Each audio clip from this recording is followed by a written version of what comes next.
मुरली अमृत की धारा है धारा, जो देती दुखों से किनारा। मुरली अमृत की धारा है धारा, जो देती दुखों से किनारा। भूले जीवन में हो जाए शिव बाबा मुरली में समझाए। भूले जीवन में हो जाए शिव बाबा मुरली में समझाए। ओम शांति। आज की तारीख है 8/11/2022 की साकार मुरली। बाबा के महावाक्य। मीठे बच्चे, तुम्हारी रूहानी यात्रा बहुत गुप्त है, जो तुम्हें बुद्धि योग से करते रहना है। इसमें ही कमाई है। प्रश्न: याद की यात्रा पर रहने वाले बच्चों की निशानी क्या होगी? उत्तर: वह बहुत गंभीर और समझदार होंगे, सदा शांति चित्त रहेंगे। नंबर 2, उनमें अशुद्ध अहंकार नहीं होगा। नंबर 3, उन्हें सिवाय एक बाप की याद के और कोई भी बात अच्छी नहीं लगेगी। नंबर 4, वह बहुत कम और धीरे बोलेंगे। वह हर काम इशारे से करेंगे, जोर से बोलेंगे व हंसेंगे नहीं। नंबर 5, उनकी चलन बहुत बहुत रॉयल होगी। उन्हें नशा होगा कि हम ईश्वरीय संतान हैं। नंबर 6, आपस में बहुत प्यार से रहेंगे, कभी लून पानी नहीं होंगे। उनकी बाचा बहुत फर्स्ट क्लास होगी। गीत: रात के राही। रात के राही,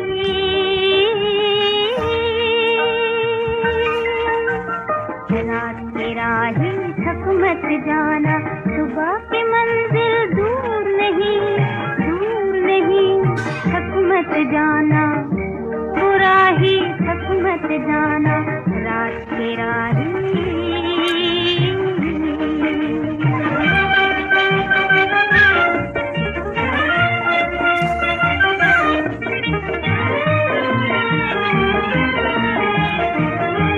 ओम शांति। बच्चे जानते हैं कि हम रात के राही हैं, परंतु ऐसे नहीं कि तुम कोई रात्रि को ही बुद्धि योग लगाते हो व मुसाफरी पर हो। नहीं, यह तो बेहद की बात है। वो जिस्मानी यात्रा सिर्फ दिन में ही होती है, रात्रि को नहीं जाते हैं। रात्रि को तो सब सो जाते हैं। इस यात्रा को तो तुम जानो अथवा बाप जाने, अर्थात निराकार परमपिता परमात्मा जाने और निराकारी आत्माएं ही जाने। अभी परमपिता परमात्मा शरीर में बैठ यह यात्रा सिखलाते हैं। यह कभी ना कोई शास्त्र में सुना, ना कोई विद्वान पंडित सिखला सकते हैं। यह यात्रा रात को भी, अमृत वेले भी, हर समय हो सकती है। भगत लोग सवेरे उठकर कोठरी में बैठ जाते हैं, पूजा करते हैं। तुमको भी कहा जाता है कि सवेरे याद की यात्रा अच्छी होगी। यह है रूहानी यात्रा। बच्चे देही अभिमानी बने हैं, हम आत्मा है, यह निश्चय करना भी मासी का घर नहीं है। घड़ी घड़ी भूल जाते हैं। बहुत बच्चे हैं जो इस यात्रा को जानते भी नहीं हैं, बुद्धि में बैठता ही नहीं है। अगर यात्रा पर चला हुआ है तो नित्य यात्रा करते रहना। यात्रा में फिर ठहरना थोड़ी होता है, ठहर जाते हैं, अर्थात यात्रा करने का शौक नहीं है। तुम्हारी है गुप्त यात्रा, इनका वर्णन कोई शास्त्र में नहीं है। जितना यात्रा पर बुद्धि योग रहेगा, अर्थात बाप को याद करते रहेंगे, उतना कमाई होगी। बुद्धि का योग दौड़ी पहनता है बाप के पास। इसमें आत्म अभिमानी बनना है। आधा कल्प तुम देह अभिमानी बने हो। वह आधा कल्प की आदत तुमको इस एक जन्म में मिटानी है अथवा खत्म करनी है। यह कोई वह सत्संग नहीं है शास्त्र सुनने का। तुम बैठे हो अपने को आत्मा समझ बाप को याद करते हो, फिर बाप की मत पर भी चलना है। जो मत बाबा ब्रह्मा द्वारा दे रहे हैं फिर लक्षण भी अच्छे रखने हैं। शैतानी लक्षण नहीं होने चाहिए। उसमें भी जो पहला नंबर अशुद्ध अहंकार है, उनके बाद सब और विकार आते हैं। तो अपने को आत्मा निश्चय करना, यह अभ्यास बड़ी मेहनत का है। बहुतों से यह मेहनत पहुंचती नहीं है। क्यों? तकदीर में नहीं है। इस यात्रा पर रहने वाले की निशानी क्या होगी? यह बड़े गंभीर और समझदार रहते हैं। एक बाप की याद के सिवाय उनको और कोई बात अच्छी नहीं लगेगी। शांति तो बहुत लोग पसंद करते हैं। सन्यासी लोग भी एकांत में जंगल आदि में जाकर रहते हैं, परंतु वह तत्व अथवा ब्रह्म की याद में रहते हैं। वह यात्रा तो है झूठी, क्योंकि ब्रह्म अथवा तत्व कोई सर्वशक्तिमान बाप तो है नहीं। आत्माओं का बाप तो एक ही निराकार परमपिता परमात्मा शिव है, जिसको सब आत्माएं पुकारती हैं। आत्मा ऐसे कम नहीं कहती, हे ब्रह्मा बाबा, हे तत्व बाबा। नहीं, आत्मा सदैव कहती है, हे परमपिता परमात्मा। उनका नाम चाहिए। ब्रह्मा तो महतत्व रहने का स्थान है। बाप कहते हैं, ब्रह्म ज्ञानी व ब्रह्म योगी कहना यह भ्रम है। कोई ने कह दिया और मान लिया। भक्ति में सब झूठा रास्ता बताते हैं, इसलिए देही अभिमानी बन नहीं सकते। आत्मा सो परमात्मा कह दिया तो फिर योग किससे लगाए? बाप कहते हैं, यह सब मिथ्या ज्ञान है, अर्थात ज्ञान ही नहीं है। ज्ञान और भक्ति दो अक्षर आते हैं। आधा कल्प ज्ञान और आधा कल्प भक्ति चलती है। बाप आकर समझाते हैं कि इन शास्त्र आदि में भक्ति का ही वर्णन है, ज्ञान अलग चीज है। आधा कल्प ज्ञान सत्युग त्रेता दिन, आधा कल्प भक्ति यानी रात द्वापर कलयुग। ऐसी सहज बातें भी विद्वान आचार्य नहीं जानते। बिल्कुल ताकत नहीं रही है। तुम कहते हो परमपिता परमात्मा हमको पढ़ाते हैं। लोग तो कहते हैं कि परमात्मा सर्वव्यापी है। पढ़ाएंगे कैसे? बहुत माथा मारना पड़ता है। एक बच्ची ने समाचार लिखा। एक सेठ ने प्रश्न पूछा, तुम शास्त्र पढ़ी हो? उसने कहा, परमात्मा ने हमको शास्त्रों का सार समझाया है। हमारा दूसरा गुरु है नहीं। तो वह अपनी तीख तीख करने लगा कि शास्त्र जरूर पढ़ना चाहिए, यह करना चाहिए। वह सुनती रही, परंतु बड़े आदमियों को समझाने की हिम्मत चाहिए।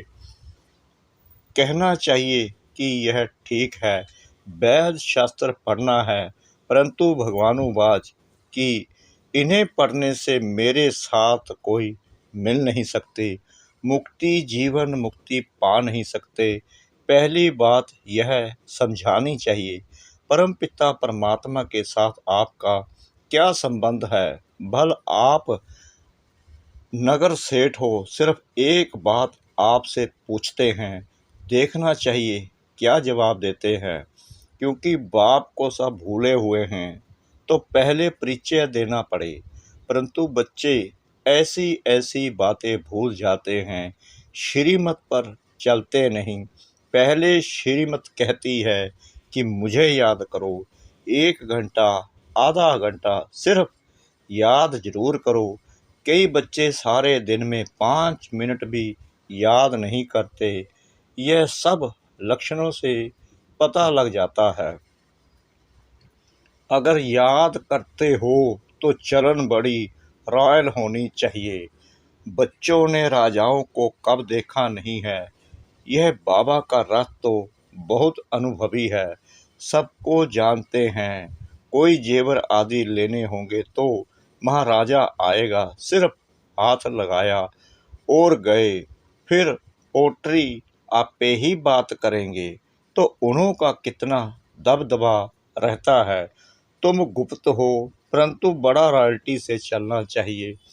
बिल्कुल थोड़ा बोलना चाहिए। क्यों? हमको टॉकी से सूक्ष्म सूक्ष्म से मूल में जाना है। भक्ति मार्ग में बहुत रड़ियाँ मारते हैं, गीत गाते हैं। यहाँ तुमको आवाज़ बिल्कुल नहीं करना चाहिए। अंदर में यह ज्ञान है कि हम आत्मा हैं। यहाँ बाकी थोड़े रोज हैं। अब जाना है शिव बाबा कितना थोड़ा बोलता है। सिर्फ इशारा देते हैं कि मुझे और बरसे को याद करो। टॉक नो इवल, सी नो इवल। बहुत सेंटर्स पर अच्छे अच्छे बीके इतना ज़ोर से बोलते हंसते हैं, बात मत पूछो। बाबा समझाते रहते हैं, यहाँ तुम्हारा कितना लाभ चाहिए। सतयुग में शेर गायें इकट्ठा जल पीते हैं। यहाँ बहुत प्यार होना चाहिए। हम ईश्वरीय संतान हैं, बड़ी रॉयल चलन चाहिए। हम परमपिता परमात्मा की संतान हैं। हम श्रीमत पर चलकर बेहद का बरसा ले रहे हैं। श्रीमत पर नहीं चलते तो कितनी डिस सर्विस करते हैं, इसलिए टाइम बहुत लग जाता है। बाचा बड़ी फर्स्ट क्लास होनी चाहिए। स्कूल में बच्चे नंबरवार होते हैं। कोई तो बहुत अच्छा पढ़ते हैं, कोई थर्ड क्लास। गरीबों की लगन अच्छी होती है। 50 गरीब आएंगे तो एक साहूकार। क्यों? बाबा है गरीब निवाज। मम्मा गरीब थी, परंतु बाबा से आगे चली गई। उन्हें लिफ्ट मिल गई। बाबा ने इसमें प्रवेश किया। यह भी लिफ्ट है। बच्चों को देही अभिमानी बनना है, लक्षण भी सीखने हैं, तब खुशी का पारा चढ़ेगा। बाप कहते हैं तुमको सर्वगुण संपन्न 16 कला संपूर्ण संपूर्ण निर्विकारी पवित्र आत्मा बनना है। इनके पास आते हो तो शिव बाबा को याद करके आओ। तुमको याद करना है शिव बाबा को। यह तो गावड़े का छोरा था, यह है ही निधन के दुख देने वाले छोकरों की दुनिया। छी करे अर्थात क्यों गिरे?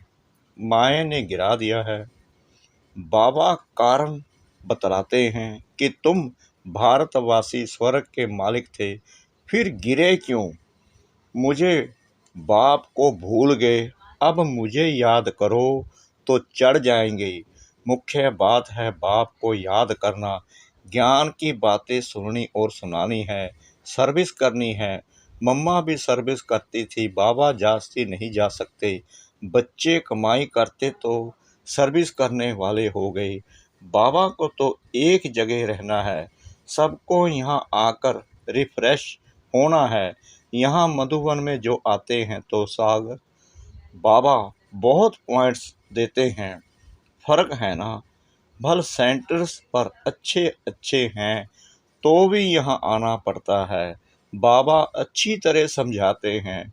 बहुत अच्छे अच्छे बच्चे भी आपस में लून पानी है तो वह औरों को क्या सिखलाएंगे। आपस में बात नहीं करते, कितना नाम बदनाम करते हैं। इसलिए बाबा मुरली चलाते हैं कि कहाँ बच्चों की आंख खुले, परंतु ब्राह्मणियाँ आपस में मिलती नहीं हैं, बात नहीं करती हैं। यह बहुत बड़ी मंजिल है। बाबा कहते हैं मैं आता हूँ तुमको विश्व का मालिक बनाने। कोई हथियार आदि नहीं, ना कोई खर्चे की बात है। सिर्फ बाबा को याद करो और देवी गुण धारण करो। आपस में बहुत मीठा बोलो, सबको ज्ञान की बातें सुनाओ। तुम्हारा धंधा ही यह है। गीता का रहस्य इन चित्रों से समझाना है। वह भक्ति के गीत गाते हैं कि हे पतित पावन आओ, आकर के पावन बनाओ। गीता के भगवान ने आकर पावन बनाया है। तुम जानते हो, गीता का भगवान हमको फिर से नर से नारायण, मनुष्य से देवता बना रहे हैं। परंतु अपने में गुण तो देखो, कोई कोई का झूठ तो जैसे नंबर 1 धर्म है। तुम बच्चों को बिल्कुल भी दुख नहीं देना चाहिए। किसको दुख देते हैं तो जानवर से भी बदतर हैं। मुख से कुछ और कहते हैं और आपस में लून पानी होते रहते हैं, तो बहुत डिससर्विस करते हैं। इसको ही माया का ग्रहण कहा जाता है। कोई पर ग्रहचारी बैठती है तो गलानी करने लग पड़ते हैं। किसकी ग्रहचारी थोड़ा समय चलती है, किसकी अंत तक भी उतरते नहीं हैं। तो बच्चों को सर्विस में लगा रहना चाहिए। बाबा सर्विस बिगर हम रह नहीं सकते। हमको कहाँ भेजो, जो सर्विस ही नहीं जानते तो उनको बाबा थोड़ी अलाउ करेंगे। देखेंगे इनको सर्विस का शौक है, कहते हैं बाबा हमको फलानी सर्विस का शौक है, तो बाबा भेज देते हैं। सर्विस बिगर क्या पद पाएंगे। तुम्हारी सर्विस ही है मनुष्य से देवता बनाना। पूछना ही यह है कि परम पिता परमात्मा से तुम्हारा क्या संबंध है।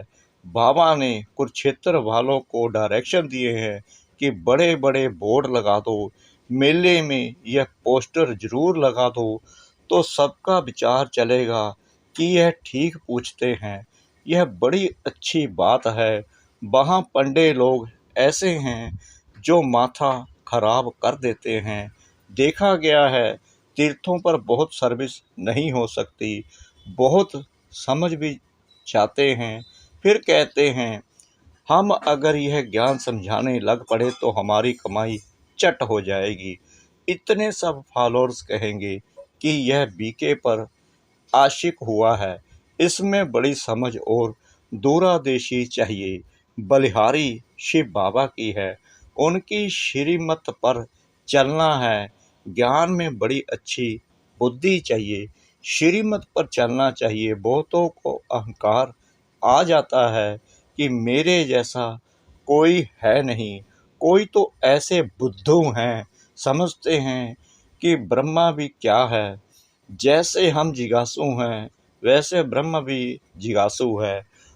कोई पॉइंट में हम तीखे हैं, कोई पॉइंट में करके ब्रह्मा तीखा जाएगा।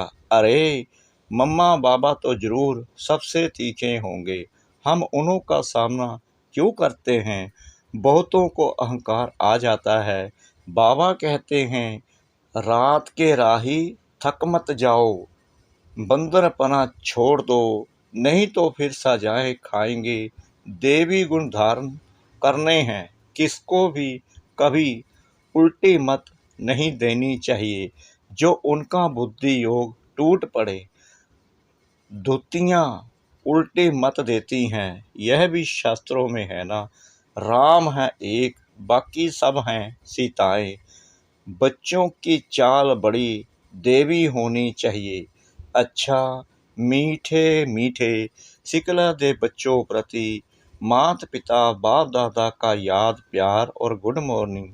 रूहानी बाप की रूहानी बच्चों को नमस्ते। हम रूहानी बच्चों की रूहानी बाप दादा को श्रद्धा भरी प्रेम भरी नमस्ते। शुक्रिया बाबा, शुक्रिया बाबा, शुक्रिया बाबा, शुक्रिया बाबा। इस मीठी मीठी मुरली के लिए धारणा के लिए मुख्य सार नंबर 1, सत्य बाप सत्य बनाने आए हैं, इसलिए कभी भी झूठ नहीं बोलना है, सदा सच्चे होकर रहना है, किसी को भी दुख नहीं देना है। नंबर 2, मुख से ज्ञान की बातें बोलनी है, बाचा बहुत फर्स्ट क्लास रखनी है, किसी को भी उल्टी मत देकर धुत्तीपना नहीं करना है। वरदान कंपेनियन को कंबाइंड रूप में अनुभव करने वाले स्मृति स्वरूप भव। कई बच्चों ने बाप को अपना कंपेनियन तो बनाया है, लेकिन कंपेनियन को कंबाइंड रूप में अनुभव करो, अलग हो ही नहीं सकते। किसकी ताकत नहीं जो मुझ कंबाइंड रूप को अलग कर सके। ऐसा अनुभव बार बार स्मृति में लाते लाते स्मृति स्वरूप बन जाएंगे। जितना कंबाइंड रूप का अनुभव बढ़ाते जाएंगे, उतना ब्राह्मण जीवन बहुत प्यारी मनोरंजक अनुभव होगी। स्लोगन: दृढ़ संकल्प की बेल्ट बांधी हुई हो तो सीट से अपसेट नहीं हो सकते। दृढ़ संकल्प की बेल्ट बांधी हुई हो तो सीट से अपसेट नहीं हो सकते। ओम शांति।